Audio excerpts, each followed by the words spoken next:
Bonjour à tous, donc dans cette vidéo nous allons voir en fait les instances sur Blender. Donc les instances vous devez connaître, c'est comme des proxys au niveau de V-Ray. Ça vous permet de, par exemple d'avoir cette voiture-ci, la dupliquer à l'infini et au rendu d'avoir vraiment juste l'empreinte d'une seule version. C'est comme ça que certaines personnes font des forêts, vous voyez, on a vu certaines scènes de test sur une île avec des millions d'arbres, etc. Et donc c'est vraiment aussi simple que ça. Donc pour créer une instance, c'est simple, vous sélectionnez votre asset et vous faites CTRL G. Donc là sur mon asset, si je le sélectionne, vous voyez, j'ai Fiat 500. Voilà. Donc au final, c'est un peu comme un link. Imaginons j'ai un link ici. Si je fais un Fiat 500, je vais avoir en fait l'instance. Là, pour l'instant, ce n'est pas une instance, c'est la voiture de base. Donc maintenant qu'elle a un groupe, je vais la cacher comme ceci, ou plutôt je vais aller la mettre dans un autre layer. Voilà. Hop là, faut que je la sélectionne. M. On va le mettre dans ce layer-ci. Donc quand vous avez créé votre groupe, vous avez ici groupe instance et vous faites Fiat 500. Et donc là maintenant j'ai une Fiat 500. Donc j'ai une voiture. Voilà. Donc si je cache par exemple celle-ci et que je raffiche l'autre, je vais faire juste un rendu. On va voir en fait son empreinte mémoire. Donc qui est de 273 mégas. D'accord. Je vais revenir en solide. Je vais resélectionner l'autre et recacher et enfin la remontrer. Donc si je refais un petit rendu, logiquement ce sera la même chose. Voilà. Donc celle-ci c'est mon instance. Donc vous voyez, instance, voiture normale, d'accord.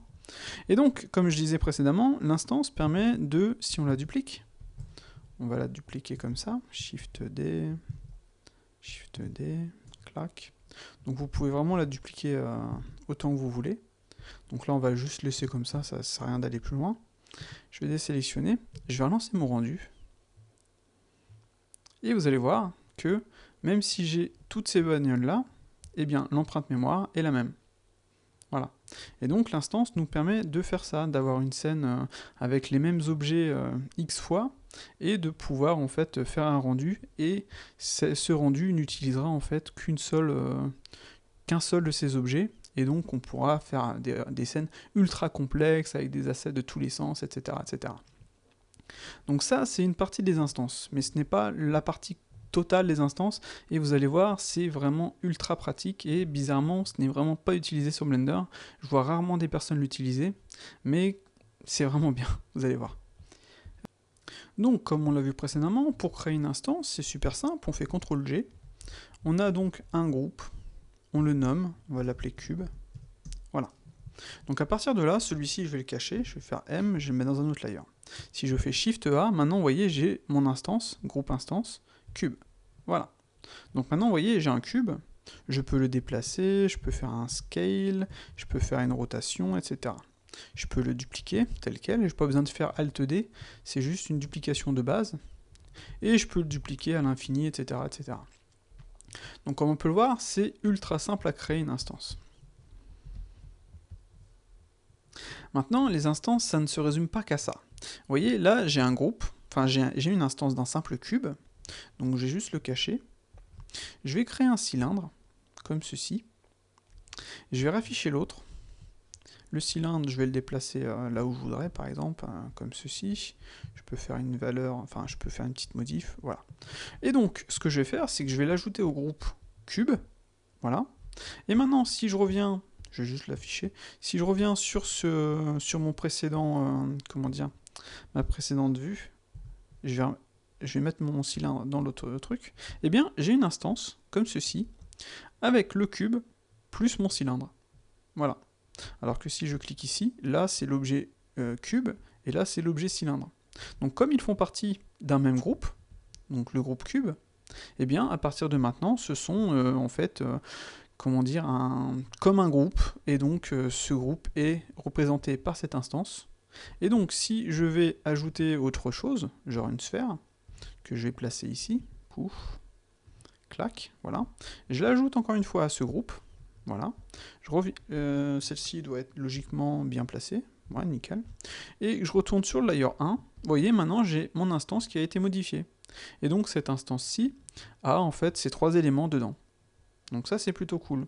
Je peux après bien entendu modifier mon objet, comme ceci, ajouter, pourquoi pas, un petit bevel ici, en mode no subdiv, clac, sélectionner ça, inset, clac, on va le mettre un truc comme ceci par exemple, pouf, voilà, ça, je peux ajouter une subdivision, faire un petit shade smooth, shift Z, voilà, ajouter un... On va le modifier un petit peu. Bon, ce qu'il n'a pas assez de subdivision. Enfin bref, je peux aussi ajouter une subdivision juste derrière si je veux. Voilà. Et donc, celui-ci, je vais ajouter un bevel. Pouf. Comme ceci, changer le wire. Et donc, vous voyez, j'ai modifié mon instance. Je peux ajouter autre chose si je veux, hein, c'est vraiment pas un souci. Je peux ajouter ça, faire un petit solidify. Comme ceci, vous voyez, pouf, ajouter un petit bevel. Clac, ajouter une petite subdivision. Ou l'enlever, enfin, bref, changer la taille de mon bevel, pouf, voilà. Et là, si je veux, je peux ajouter une autre subdivision derrière. Shift Z, et je vais l'ajouter à mon groupe, et voilà. Maintenant, si je retourne dans ma vue précédente, bah, et bien, voilà mon instance. Je peux la dupliquer, comme ceci. Et donc, comme on peut le voir, c'est plutôt sympa. Parce que vous allez bosser en fait, créer un layer pour un asset, et vous allez modifier votre asset, et ensuite vous allez déplacer votre asset dans votre vue, les placer où vous voulez, comme ceci, clac. Et donc si vous modifiez donc votre objet principal, comme ceci par exemple, si je retourne dans les autres, eh bien tout le reste a été modifié. Et donc on voit vraiment l'intérêt des instances, c'est que c'est super simple à faire. Et comme on peut le voir, ça fonctionne plutôt bien. On peut bien entendu faire des rotations, faire des scales, et en fait tout va suivre quoi. Clac, si je retourne dans mon autre layer et que je remonte ça par exemple, comme ceci, pouf, pouf, et bien voilà, c'est mis à jour. Ça garde le scale, etc. etc. Donc c'est un peu comme des Alt-D, à la différence qu'on peut en fait combiner les instances. Donc on va supprimer tout ça. Pouf. On va créer, pourquoi pas, un torus. Voilà. On va le placer ici, on va ajouter des modifications, clac, shade smooth, et on va sélectionner les deux, et on va faire un CTRL-G. Et donc là, on va l'appeler torus. Voilà. Donc celui-ci, on va le mettre dans un autre layer, on va le mettre dans ce layer-ci, voilà. Et maintenant, si on fait Shift A, eh bien on a l'instance, groupe instance, torus. Et donc ce groupe instance torus, c'est quoi? C'est la combinaison de la première instance plus du torus. Et donc lui, bien entendu, je peux le modifier, je peux faire une rotation, je peux faire un scale, etc. Et donc, si je modifie la première instance ici, comme ceci, voilà. Si je retourne ici, vous voyez, l'instance a été mise à jour. Si je viens sélectionner celui-ci, que je modifie mon torus pour le mettre juste en dessous, par exemple, je reviens dans ma scène, et bien, mon instance a été mise à jour. Et donc, en gros, comme ceci, vous pouvez faire des instances d'instances d'instances. Je pourrais encore une fois faire une nouvelle instance. Donc, vous voyez, j'ai mon instance ici. Je vais ajouter ceci, que je vais venir placer là. Je vais sélectionner ça. Je vais faire un CTRL-G. Donc, celui-là, je vais l'appeler cône. Voilà. Donc, hop là. J'ai mon nouveau groupe avec cône plus le torus, et dedans, dans le torus, en fait, l'instance cube. Et donc, ça, je vais le mettre dans un autre layer. Hop là, bien là. Dans le troisième. Et je vais faire Shift A. Et donc, je vais ajouter le cône. Pouf. Et donc, voilà. J'ai, encore une fois, une nouvelle instance d'une instance d'une instance. Donc c'est comme si vous vouliez faire en fait des variations d'un modèle, avec, imaginons vous faites un premier modèle, vous ajoutez des trucs en plus, et bien vous avez juste à en créer en fait un groupe, sortir l'instance, le placer où vous voulez. Si vous voulez une autre version différente, ben, vous pouvez faire la même chose, etc. Et donc là au final j'ai 3 instances, enfin 3 groupes différents, et je peux, si je veux, dans la même scène, faire Shift A, hop là, clac, cube, vous voyez, ensuite torus, voilà. Et donc là, j'ai les 3 instances que j'ai créées. Et donc c'est vraiment super sympa parce que ça vous fait gagner ensuite vraiment beaucoup de mémoire sur votre truc, et la mise à jour c'est automatiquement quand vous allez modifier l'un, etc. Imaginons je vais éditer le premier modèle, je vais ajouter en fait des UV, des shaders, des textures, etc. Eh bien, vous aurez tout de suite la mise à jour dans votre scène de toutes les instances qui vont suivre. Et ça, c'est plutôt cool. Donc ça marche aussi en fait avec le link, Donc, vous voyez, là, j'ai un asset, et dessus, j'ai un groupe. Et bien, ce que je vais faire, c'est que je vais cliquer dessus, et donc, ça m'a ajouté ce groupe-ci. Et donc, comme c'est un link, la scène de ce groupe-ci, si je l'ouvre, que je l'édite, et bien, quand je vais réouvrir la scène, cette-ci, par exemple, si je la sauvegarde, et bien, cet asset-ci sera mis à jour, parce que c'est un link. Et donc, en gros, les instances, ce sont aussi, on va dire, des links. Parce que si on en met à jour un, bah, tout va être mis à jour. À la différence qu'au niveau des links, c'est en fonction d'une autre scène. Donc imaginons que vous avez un décor à faire, ou vous avez par exemple un projet avec votre équipe et tout, vous allez hiérarchiser votre projet correctement avec des assets, un asset pour une théière, une cafetière, etc., etc. Et chaque asset aura sa scène. Chaque asset sera, vous voyez, rangé comme ceci avec sa scène. Eh bien, vous allez les importer dans votre scène en link, comme celui-ci. Je peux aller en chercher d'autres, bien entendu, vous voyez, clac, clac. Je peux ajouter celui-ci, clac. Voilà. Encore une fois, c'est un link. Et donc, si j'ouvre cette scène-ci, que je l'édite, et que je reviens plus tard dans cette scène-là, eh bien, celui-ci sera mis à jour. Pareil pour celui-ci, pareil pour ça, etc. Donc là, j'ai fait des instances d'un objet dans une scène pour créer une autre instance dans la même scène, et les links, en fait, c'est en fonction de scènes différentes. Donc les links, on l'utilise vraiment absolument quand on bosse sur une grosse prod, quand on fait un film à plusieurs, etc. Et vous pouvez aussi utiliser les instances comme ceci, ou directement, comme je l'ai fait là dans la scène, avec différents objets, ou même vous pouvez créer ici différentes scènes avec des assets différents. J'aurais pu créer une scène avec l'asset cube, une scène avec l'autre, etc. Et logiquement, ça fonctionnerait. Et voici d'ailleurs un exemple concret de ce que je viens de dire. Donc vous voyez, j'ai créé plusieurs scènes. Donc une cube, une sphère, donc cube, sphère, torus, et ma scène de rendu, voilà.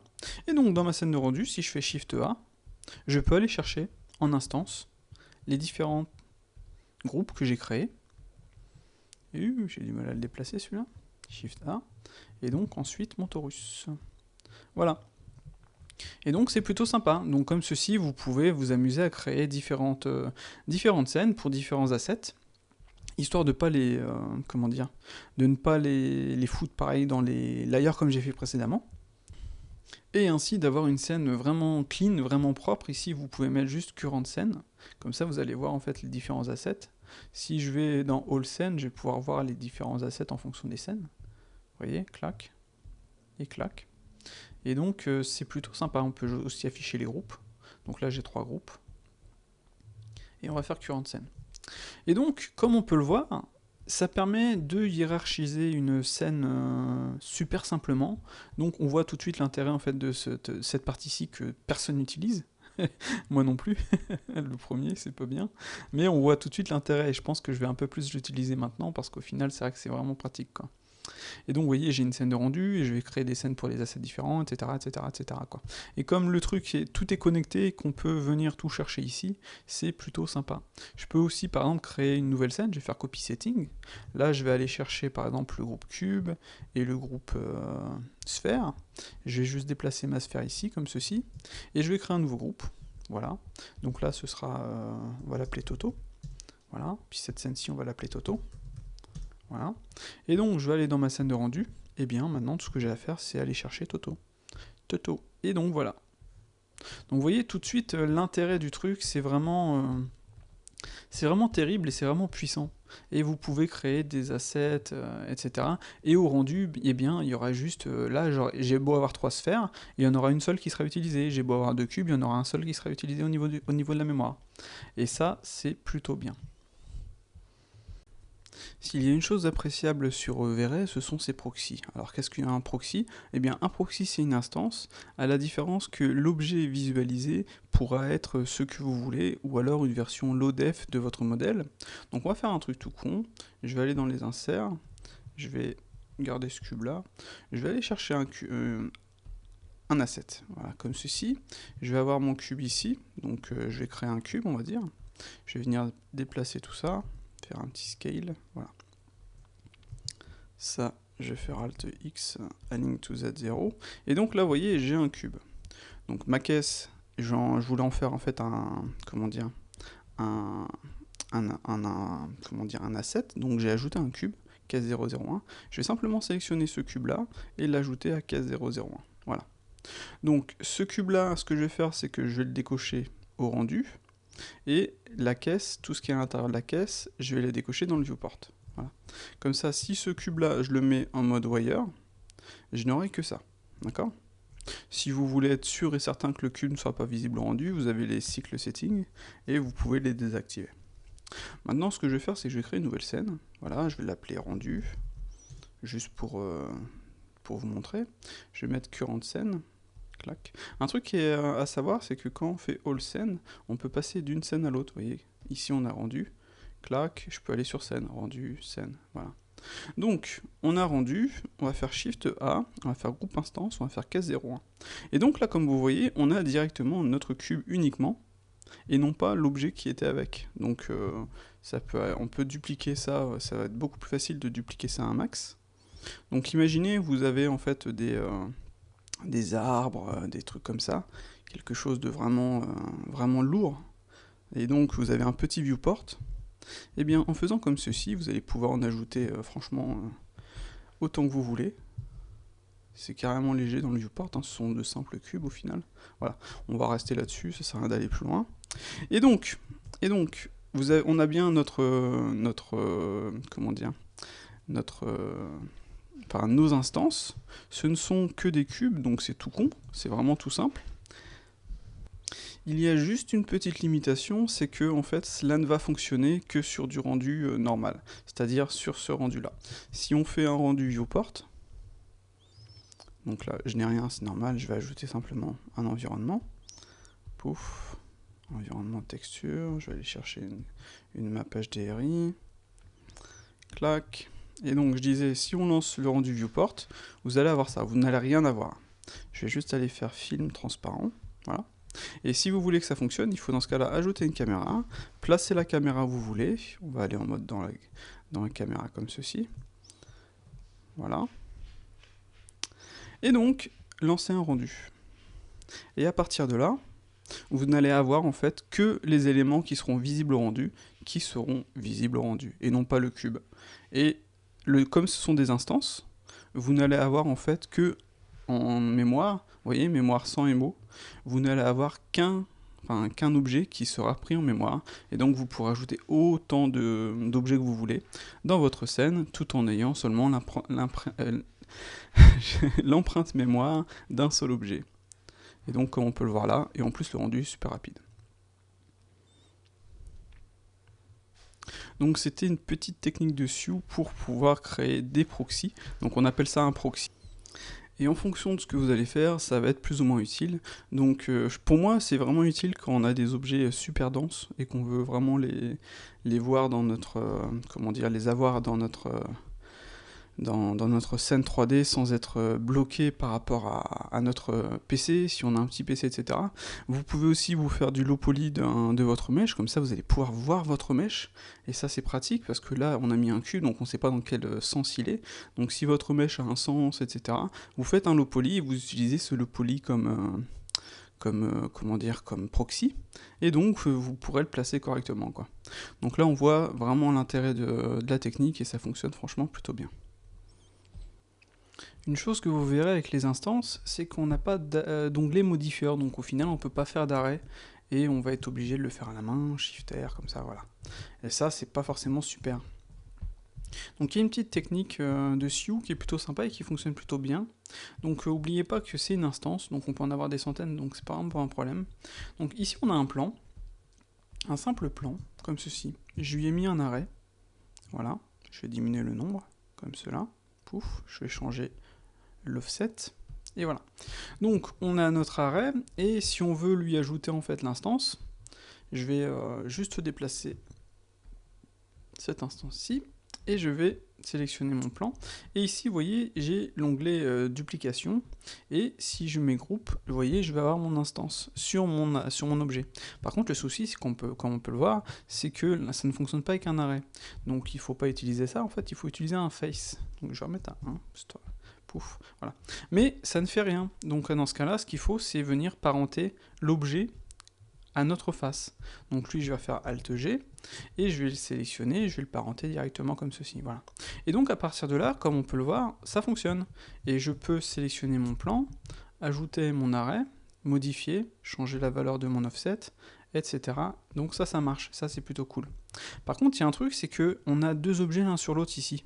Et c'est assez embêtant, parce que si par exemple on ajoute un truc à 360, qu'on modifie le nombre de counts, voilà. On peut le voir ici, on a un objet sur un autre, parce qu'en fait, il utilise la première instance pour ensuite l'afficher sur toutes les phases qui ont été faites sur l'objet, et donc au final on en a deux sur la première face. Donc la technique de Sue, ça va être de sélectionner l'instance, faire un scale, donc un scale tout petit, pourquoi pas, comme ceci. Ensuite sélectionner le plan, et vous voyez ici en mode face, on a un scale ici. Et donc à partir de là, vous allez seulement changer cette valeur-ci. Comme ça, ce qui va se passer, c'est que si on se met en mode wireframe, vous allez avoir l'instance toute petite et au-dessus l'autre instance. Donc vous allez me dire, ouais, une instance dans une instance, c'est chiant, etc. Mais on s'en fout parce qu'au rendu, vous n'en aurez en fait qu'une qui sera calculée sur tout ce qui sera affiché. Donc à partir de là, on s'en fout. Là où ça pourrait poser problème, c'est que si cette partie-ci, c'est transparent. Et là, c'est embêtant. Et ce qui pourrait poser problème aussi, ce serait pour attacher correctement les éléments. Enfin, là, avec le scale, il y a moyen d'avoir vraiment ce qu'on veut, et de se mettre, par exemple, en vue de dessus, et de donner la valeur vraiment parfaite, comme on le voudrait, quoi. Voilà. Je vais resélectionner ça. Donc, comme on peut le voir là, cela fonctionne. On a une instance, et c'est plutôt cool. Et on peut ajouter d'autres modifieurs, vu que, en fait, c'est comment dire, c'est un plan qui est modifié. Par contre, comme on peut le voir, le plan est modifié, mais l'instance, elle, n'est pas modifiée, n'est pas déformée. Et ça, c'est plutôt cool. Et donc, on peut changer les valeurs de, comment dire, de notre arrêt.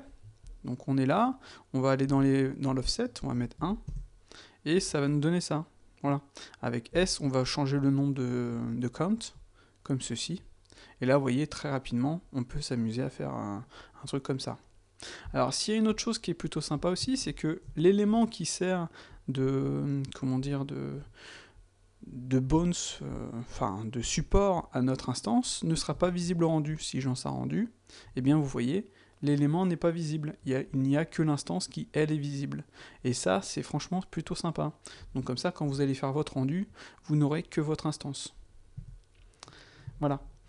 Et donc, on a l'instance sur les faces, mais on peut l'avoir aussi sur les vertex. Vous voyez, là, je l'ai sur les vertex. Par contre, là, comme on peut le voir, on aura celle du centre, parce qu'elle ne sera pas cachée. Et le problème aussi, c'est que si je la déplace, ça va déplacer tout le reste. Donc ça, c'est vraiment dommage, on ne peut pas cacher la première instance qui sert. Si je la mets dans un autre layer, pouf, et que je cache ce layer, eh bien, on ne la voit plus. Voilà, donc ça, c'est vraiment dommage. Donc on a certaines limitations, mais au final, on peut quand même tricher. Ça dépend vraiment de ce que vous allez faire, et c'est super pratique si vous avez par exemple un chemin d'arbre à faire, etc., etc. Et vous pourrez directement, imaginons j'ai un plan ici, voilà, je vais sélectionner ceci, je vais mettre en vue dessus, j'ai un chemin avec des arbres à faire, avec des certaines distances, etc. Voilà, donc j'ai ça. Je vais aller chercher en mode face, je vais juste aller ajouter Shift A mon torus, que je vais venir placer ici, pouf, clac. Je vais le parenter, CTRL P, qui transforme, et là vous voyez ça fonctionne. Donc même chose que précédemment, histoire d'être tranquille, je vais changer la taille de ce torus là, et sur le plan, au niveau des... je vais faire un scale, clac. Et donc, comme on peut le voir, ça fonctionne bien. Bon, par contre, là, bizarrement, celui-ci est vraiment petit. C'est peut-être en fonction de la taille de ma... Voilà, c'est en fonction de la taille de ma face.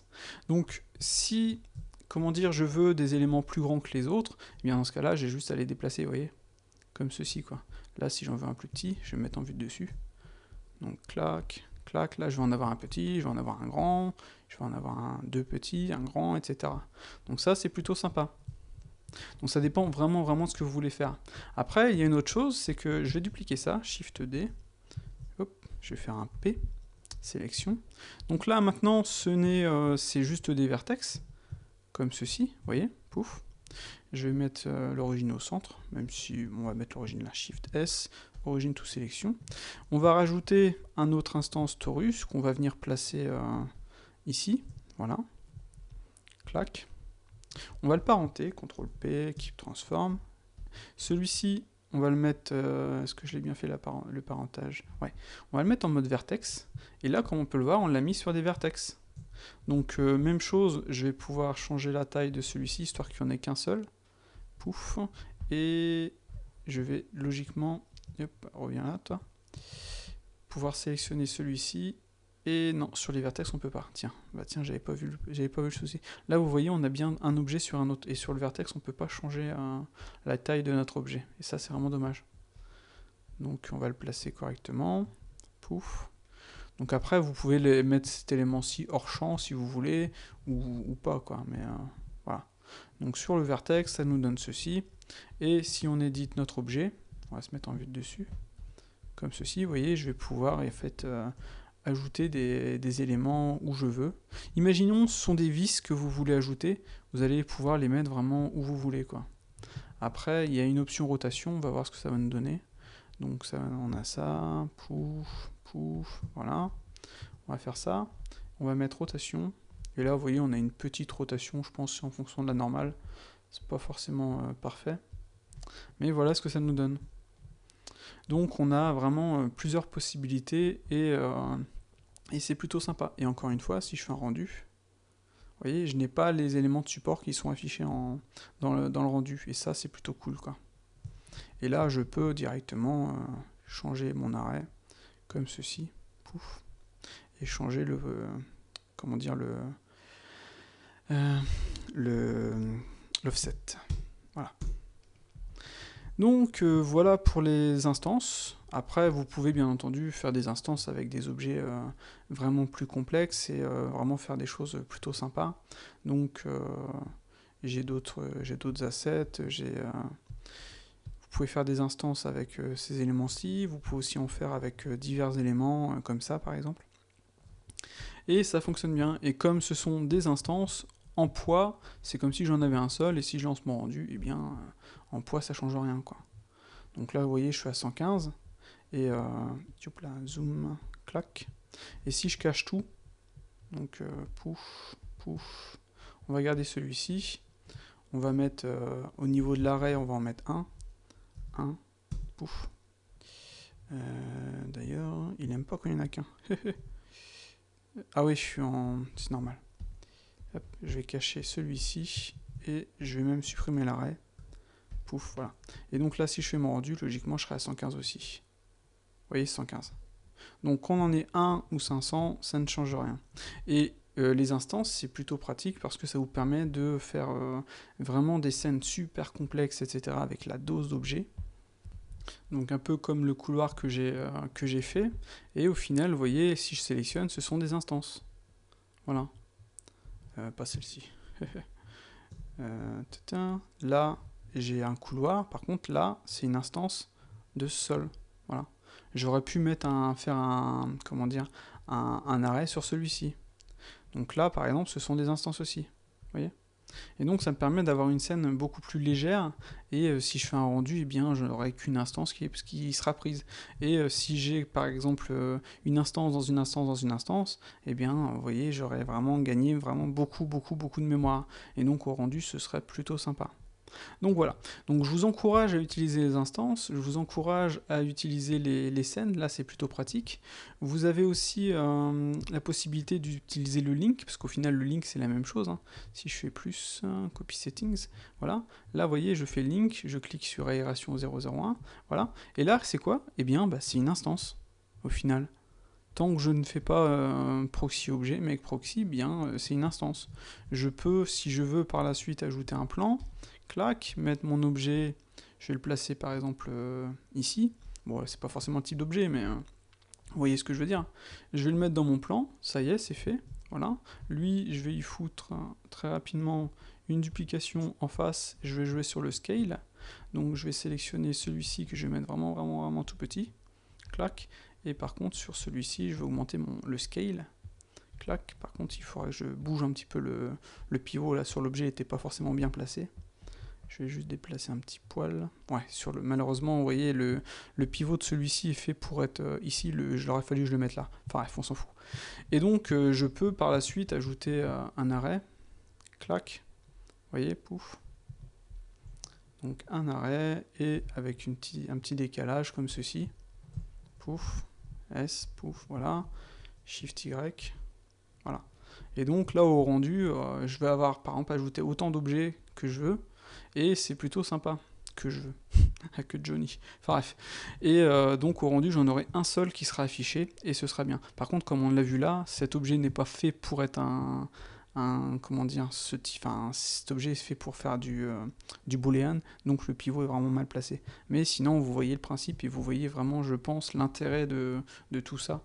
Personnellement, je trouve que c'est vraiment sympa et de pouvoir en fait utiliser la petite technique pour en faire des arrêts, etc. Ça, c'est vraiment bien, quoi. J'aurais pu aussi utiliser un bend si je veux, hein, c'est tout con. Je fais simple deform, je me mets en mode bend. Je fais 360 ou 90 par exemple.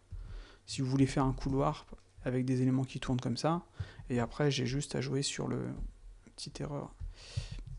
On a l'arrêt à corriger, il déconne un petit peu. Voilà, et j'ai juste à modifier ça, quoi. Pouf. Donc là c'est vraiment la taille de mon hop, vous voyez, je suis à 90 quoi qu'il arrive, et si je change l'arrêt, je reste à 90, c'est juste la largeur du truc qui grandit, quoi. Voilà. Et je peux jouer sur l'offset, comme ceci, et sur la taille. Voilà. Donc si jamais par exemple vous avez des briques à faire avec, voilà, ça marcherait par exemple. Donc voilà, j'espère que cette vidéo vous aura plu, que vous aurez appris des choses, et si j'ai oublié des choses sur les instances, n'hésitez pas à le dire dans les commentaires, c'est plutôt ça, ce sera plutôt pratique, comme ça tout le monde pourra le savoir, et n'hésitez pas à nous suivre en fait sur les réseaux sociaux, et à nous soutenir sur notre Tipeee. Donc voilà, merci, et à ciao.